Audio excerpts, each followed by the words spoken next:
And welcome to the Security Guy and CIA Spy Pod broadcast. I am Robert Siciliano, and this is Peter Warmka. How are you doing, Robert? Hey, Peter, you're in Orlando, correct? Yeah, we've had some interesting times recently. The hurricane that passed by, but fortunately for us, we were sort of out of the main thrust of it. So it got people a bit excited.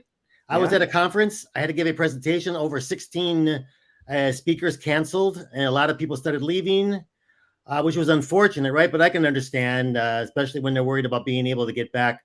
But so I had a much smaller group than I normally have, but it was kind of cool because it was very intimate. And I got people, we started talking about cybersecurity and hacking and especially AI threats. People really opened up and started, providing kind of like testimonials of what was going on, what they have seen, what their companies have seen, which is something I think is what we really need in the industry is those testimonials. So people realize, hey, this can happen to me. It happened to my neighbor.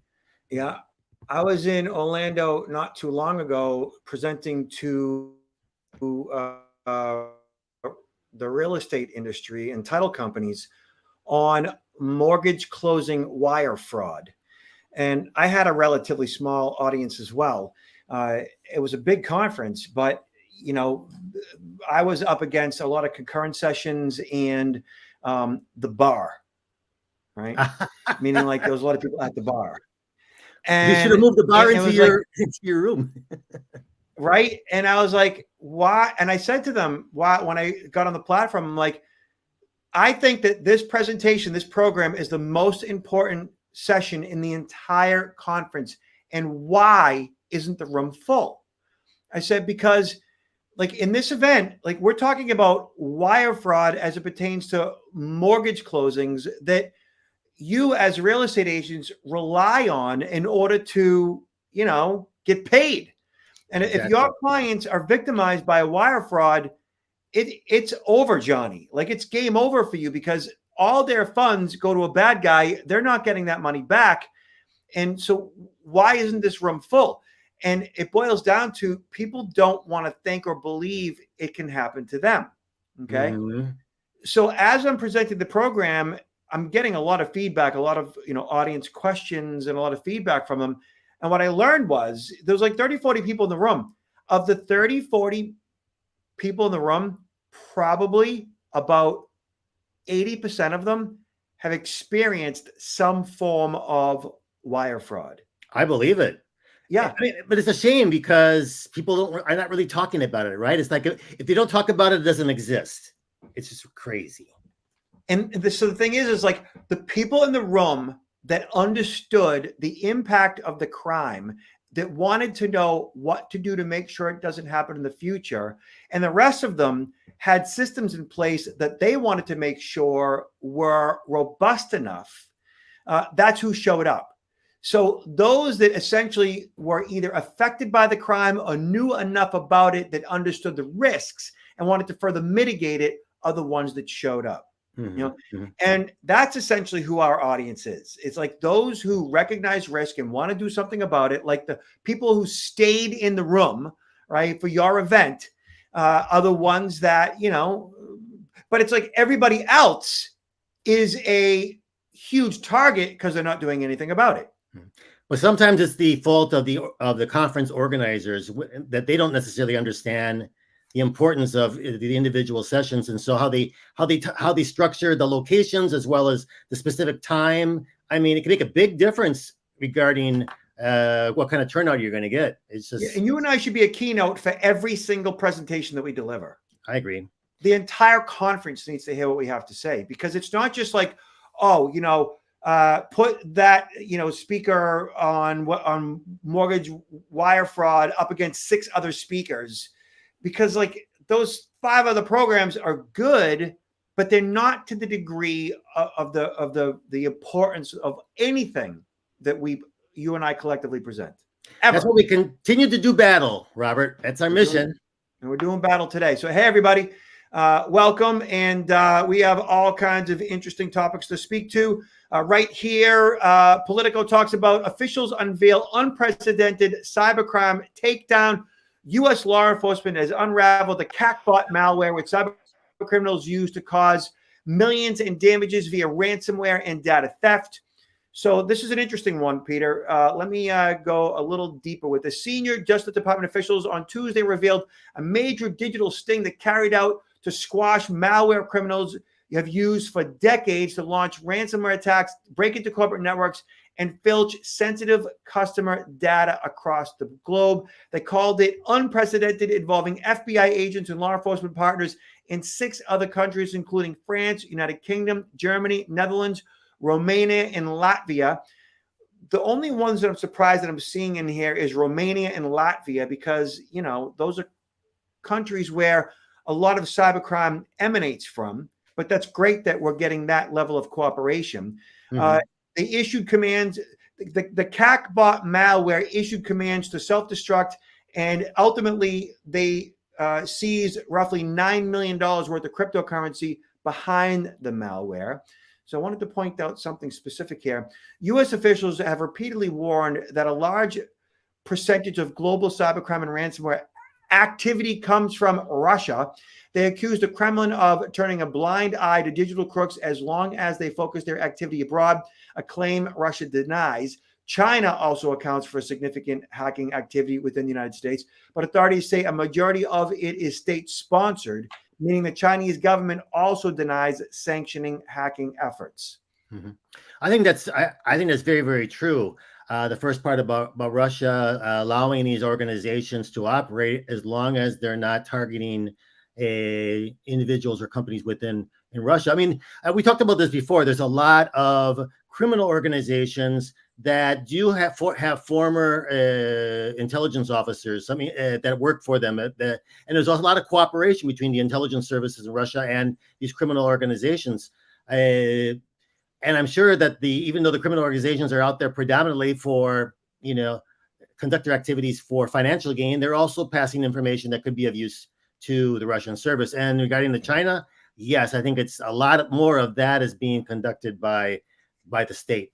Absolutely. That is, ladies and gentlemen, directly from the retired former CIA spy who would know more about this than probably the top 1% of the people on the planet. All right. So it goes on to say that. What's that, Peter? I would like to add that it's nice to see some of these victories, right? It's significant. They should report them, and they really they shouldn't report too much detail on how they undertake the operation, the takedown, because that provides information back to the criminals or fraudsters in being able to operate, more intelligently to circumvent these practices by law enforcement, right? But it's still a small dent. This is one, great victory, but it's very small in comparison to all of the, the global operations of these criminal groups and these hacks that are going on. The level of detail that they did provide was over the course of the 18-month operation, U.S. and international law enforcement clandestinely gained access to the 52 servers controlling CACBot. That gave them a unique behind-the-curtain look at how much damage the malware was causing. Cybercriminals infected 700,000 new victims with the malware over the past year alone, roughly 200,000 of which were in the U.S., according to law enforcement. They also used it to launch 40 different ransomware attacks, causing $58 million in damage. So interestingly, that they got access to all those servers, and ultimately that allowed them to shut them down. But does it say anything regarding the arrests of individuals? It doesn't. As a matter of fact, they said specifically, there was some information here that, hold on. U.S. law enforcement did not announce any arrests when asked who they believe to be responsible for the botnet. They declined to say, citing the ongoing nature of the investigation. The fact that they had seized as much cryptocurrency as they did tells me that either that crypto was residing on one of those servers that they were able to capture, or they actually got somebody. They actually got inside somebody's account and or got someone So that remains to be seen. Mm-hmm. Yeah. Well, hopefully it leads to some arrest, because otherwise it's pretty easy for these groups just to set up shop again. Well, that's it. Yeah. It is a game of whack-a-mole. And the fact that they were able to shut down 52 different servers is a coup, but they've got to get the people that are responsible for doing it. Yeah. Yeah. All right. So check this out. So Kroll employee SIM swapped for crypto investor data. So this is via Security Boulevard and journalist Brian Krebs. So security consulting giant Kroll, and we'll explain SIM swapping in a minute to y'all, disclosed today that a SIM swapping attack against one of its employees led to the theft of user information of multiple cryptocurrency platforms that are relying on Kroll services in their ongoing bankruptcy proceedings. And there are indications that fraudsters may already be exploiting the stolen data in phishing attacks. So cryptocurrency lender BlockFi and now the collapsed trading platform FTX each disclosed data breaches this week, thanks to recent SIM swapping attacks targeting an employee, a single employee of Kroll, the company which is handling the bankruptcy restructuring. So, in a statement released, New York-based Kroll, I mean, this is a huge security company, said it was informed on August 19th someone targeted a T-Mobile phone number belonging to a Kroll employee in a highly sophisticated SIM swapping attack. Specifically, they said T-Mobile, without any authority from or contact with the Kroll or its employees, transferred the employee's phone number to the threat actor's phone at their requests. The statement continues, as a result, it appears the threat actor gained access to certain files containing personal information of bankruptcy claims in the matter of BlockFi, FTX, and Genesis. So, Peter, I'm actually involved as an expert witness in a similar case. SIM swapping is when the criminal, in this case, hacker, let's say, or criminal, calls up T-Mobile, AT&T, Verizon, posing as the actual, account holder. So think let's just say you're an AT&T customer and you have, obviously a phone, and that phone is used for two-factor authentication in many accounts. And let's just say for your bank account, or in this case, cryptocurrency. Okay. And so when you are going to log into your crypto account, you log in, username, passcode, and then you get a text message, one-time passcode via your phone. And that allows you to log in to any account that requires two-factor authentication. Well, in this case, it's an employee of Kroll that is responsible for the security of various clients. And at some level, that employee was provided access to those client accounts. Now, what the bad guys had done was they went to T-Mobile and they said, hey, we are so-and-so employee of Kroll, and we need to change out our phone because our phone was lost or stolen. So here is my username and passcode for my, in this case, T-Mobile account. And they went ahead and used basic information about that employee along with his credentials that they may have phished or got elsewhere, and ultimately were able to take over that T-Mobile account and get a SIM card for that T-Mobile account that had resided on the victim's phone and transferred it to another phone that the bad guys controlled. Y'all understand how that works? I mean, that's interesting, but I mean, it's always the possibility that it could have been, an inside job regarding the telephone company, right? That would have provided this information. I mean, it's not that hard to recruit somebody on the inside of these organizations for the right, motivations and the right money. I'm not saying that this is the case, but it could be a very successful phishing scam. But another question would be is how did they know that this individual had this type of access? Is that sort of a deficiency on the part of the company in allowing that type of information to leak out of them? See, I don't know if they actually knew that that employee had that level of access.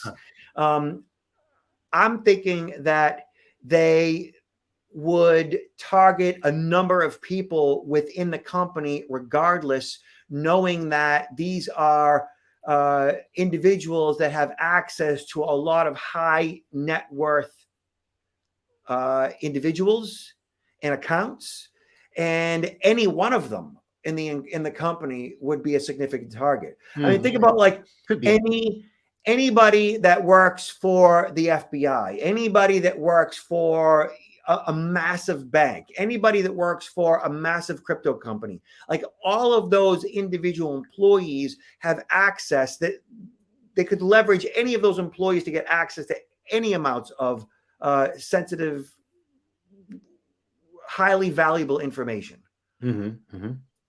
That's very interesting. So for any of us that want to avoid this, okay, knowing that companies like T-Mobile and others can go in and provide a SIM card to anyone that poses as you, I think it's important that you have multiple layers of protection on your mobile phone accounts themselves. So right now, if you can log into your mobile phone account right now with just a username and a passcode, that's not enough. Not enough at all. And it's possible that this employee, to log into his own T-Mobile account, only had username and passcode access to get in and may not have enabled two-factor authentication. That is entirely a possibility. Because with a lot of these companies, it's still an option, right? They don't require you, if you don't want to use two-factor authentication. Although, I mean, we're strong advocates for it, but maybe some people won't until they're forced to. So I enabled an additional passcode on my AT&T account probably 15 years ago. 15 years ago, I said to AT&T, I'm like, hey, listen, like at any given point in time, you know, like anybody can log into my account if they have my passcode, right? And they were like, yeah. I go, can I add like an additional passcode onto my account? They actually had to set that up for me specifically because they didn't even have two-factor authentication back in the day. I was like, right now, in order to authenticate me, all they need to know is like my mother's maiden name or the last 4 digits of my social security number. Like that's it. I go, can I change things up so it's like a different code altogether so that like nobody can access my account unless they know a specific code? Because all of these like easy to guess, easy to hack, easy to crack credentials aren't enough. And that's what I did. Okay. They probably thought that you were totally exaggerated at that time, you know, but exactly, you're way ahead of the curve regarding these things. For all of you, I would find out right now what it takes to get access to your mobile phone account right now. Like call them up and like pose as somebody else. You know, I'm sorry, pose as you, pose as yourself and try to get in. Like say, hey, I lost my phone or I can't find it or I need to like get a new SIM card. Like, how do I go about that? What do I got to do? And find out what type of information based on that phone call they need in order for you or anyone else to get access to your account. And if you determine that it's relatively easy for somebody to get in based on relatively known information that can be gleaned off of Facebook or found on the web, you know you got a problem right there and you need to beef up access to your account. Very good advice, Robert. All right. Okay. Clock is ticking. So this is also via Security Boulevard, and this is fighting back against synthetic identity fraud. Peter, most people don't know what synthetic identity fraud is. We're going to define that for everyone and give you an idea of what it is that you should do to protect yourself. This particular article is really for larger Fortune 1000, financial institutions on what they're supposed to do to prevent their clients, people like you and I, from being victimized from this particular crime. But we'll break it down in such a way where we define it for you and what it is that you could do to protect yourself, even if you can. So as COVID-19 raged, Adam Arena, this guy was getting rich. However, he wasn't running a prosperous business that was thriving despite pandemic uncertainty. Instead, Arena and a dozen co-conspirators were stealing more than $1 million from financial institutions using a fraud scheme called synthetic identity fraud. This fraud approach is the fastest growing in a long line of fraud techniques, is especially prevalent in financial services arena among threat actors leveraging stolen credentials to make money, our information. So the Federal Reserve defines synthetic identity fraud as the use of a combination of personally identifiable information, PII, name, address, phone number, social security number, to fabricate a person or entity in order to commit a dishonest act for financial or personal gain. Unlike identity theft, which a fraudster uses a specific individual's stolen yet real information, fraudsters create synthetic identities by combining elements of real and fictitious PII. This identity is then used to obtain a loan or extensive credit line, but it's never paid back. So basically what this is your name, your address, your phone number, your social security number. Now, you are a legitimate person. Now, your neighbor or somebody in another state, for that matter, has similar information. Now, what they might use is your name and your address and somebody else's social security number entirely. Okay. It might have a similar name or feel to your name, like Robert Siciliano could be Bob Siciliano, but it's another Bob Siciliano from another state with a different social security number and so on. But your physical address, and the two may not match up on the credit bureau's information, and new lines of credit could be established with a combination of both records, right? My Bob Siciliano, another Robert Siciliano, different social security number, different address, combine them. And in some cases, a different address altogether, a different name altogether. And by combining all of this real data in different ways, they're basically creating new lines of credit, new credit reports based on a combination of names, personal identifying information, and numeric identifiers, social security numbers.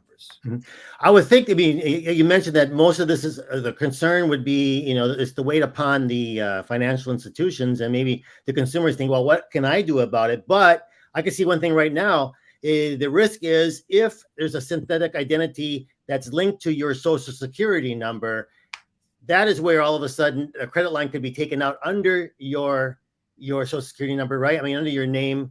But this is important. If you lock down your credit, you don't even have to worry about this, correct?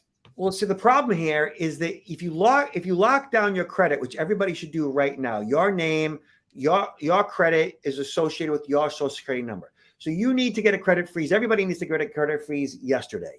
Okay, now that protects you and your credit from being affected by this.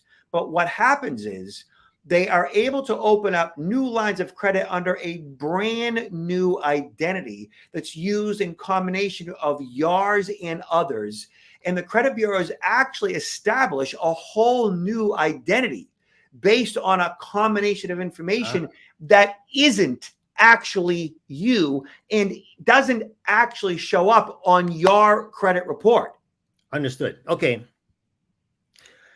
So, I mean, any advice about how we as consumers can try to counteract this, defeat this? It's pretty difficult, right?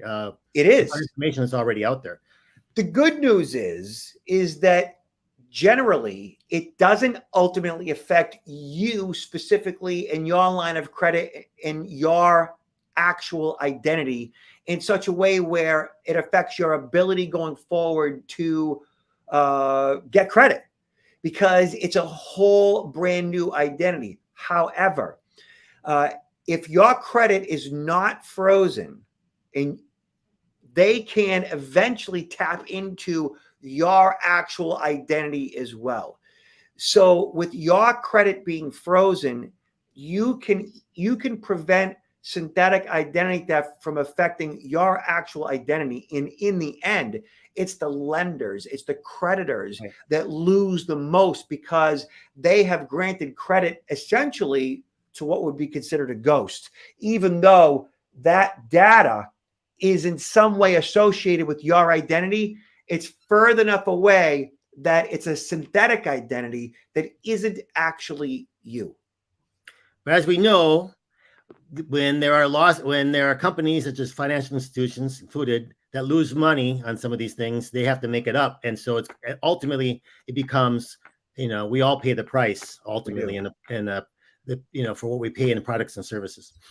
So what they're saying is data breaches have continued unabated for several years. In 2022, more than 1,800 data compromises events impacted 422 million people, exposing PII and other critical information that threat actors leverage to commit synthetic identity theft, fraud, and other crimes.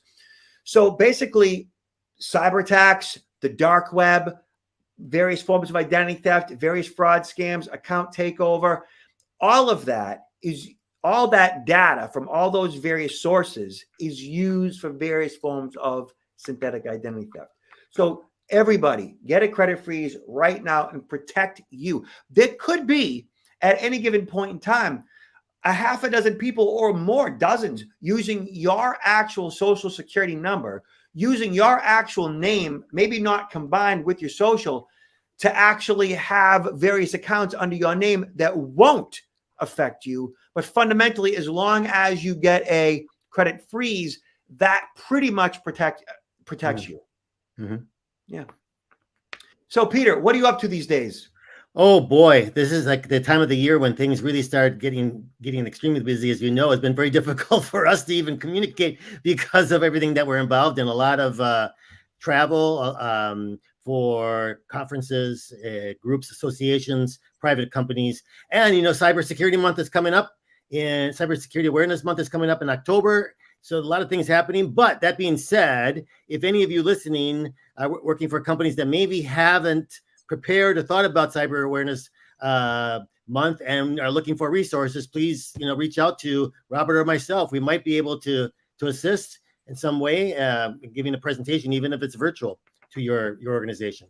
Yeah, and you can see Peter at counterintelligence-institute.com and check out his book on Amazon. This is a new one. Peter, it is Why Are You Messing With Me? Senior Survival Guide on Fraud, Privacy, and Security. How's it doing, Peter?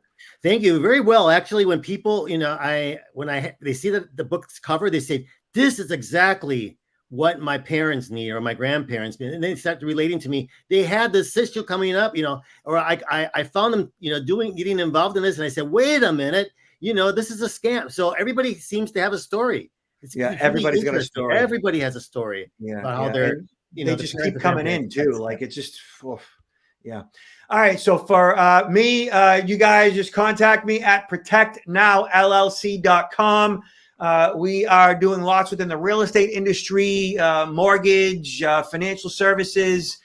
September, October for both Peter and I are very busy, but we know most people are booking for 2024 at this point. Feel free to touch base anytime. Peter, any last words? Well, just stay safe out there, and hopefully you're not going to have to worry about these hurricanes that pass through Florida, but there's a lot of things going on, and just be careful, take care of each other, and we'll see you next time. And be nice to each other. Thank you, Peter. Thank you.